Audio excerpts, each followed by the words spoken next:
Hello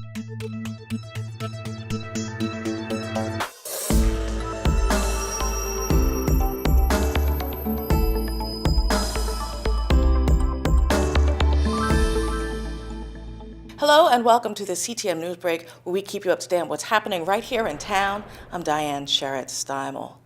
Memorial Day, a day to honor the men and women who died while serving in the U.S. military. Chelmsford marked the holiday with a parade and a program on the town common. There were bands from the middle and high schools, local scout troops, police guard, Little League ball teams, as well as local politicians. The parade alternates between North Chelmsford and the town center each year. As we look forward to summer, and many anticipate the opening of the farmers market, we're lucky to have it this year. It almost didn't run. There's also some changes that you'll want to know about. Things weren't looking good for this year's farmers market after efforts to find a new committee to run the market were unsuccessful.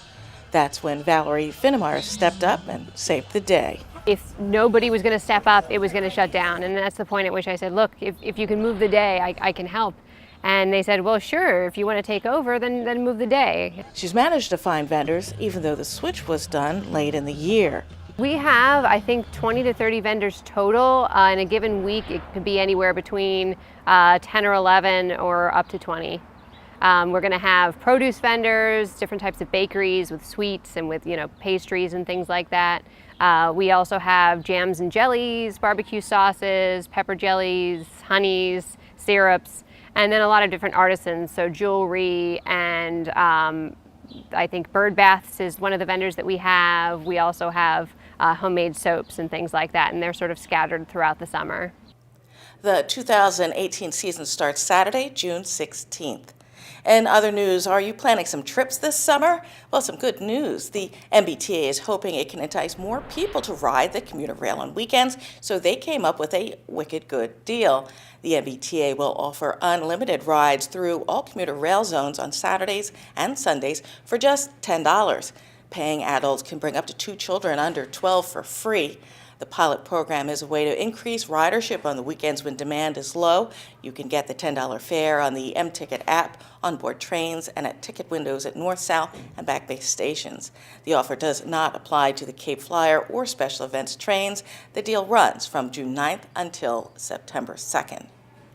And finally, dog parks can provide exercise and socialization for dogs, but they can also provide problems for both dogs and their owners. We checked in with a local dog trainer for some tips on keeping your dog happy and safe at the park. Having your dog play at the dog park is a lot different than playing at your house with, maybe the neighbor buddy's dog that comes over, because what can be innocent play between 2 dogs can lead to a 3rd or 4th dog interacting and leading to altercations. 3 of the biggest problems you can run into at the dog park are distracted owners, the use of toys, and overactive play.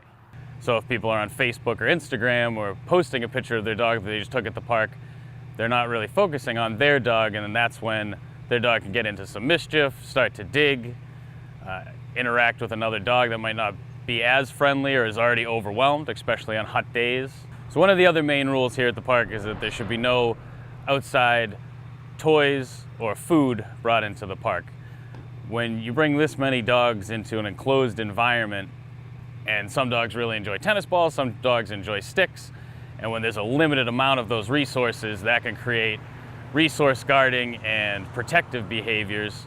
And this also applies to things that people wouldn't necessarily consider toys, such as sticks or snowballs, at the different times of the year. Much like people, I would say it takes more than one time coming to the park to really make sure your dog's comfortable in the environment.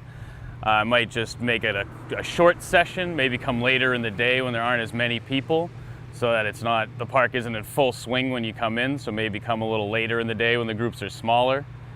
So that way your dog isn't overwhelmed by 15 dogs all at once. Maybe they're better off playing in smaller groups of 3 to 5. But just like people, not everybody gets along. Thanks for watching the CTM NewsBreak, brought to you by Chelmsford Telemedia. If you have news we could use, contact us at newsbreak@chelmsfordtv.org.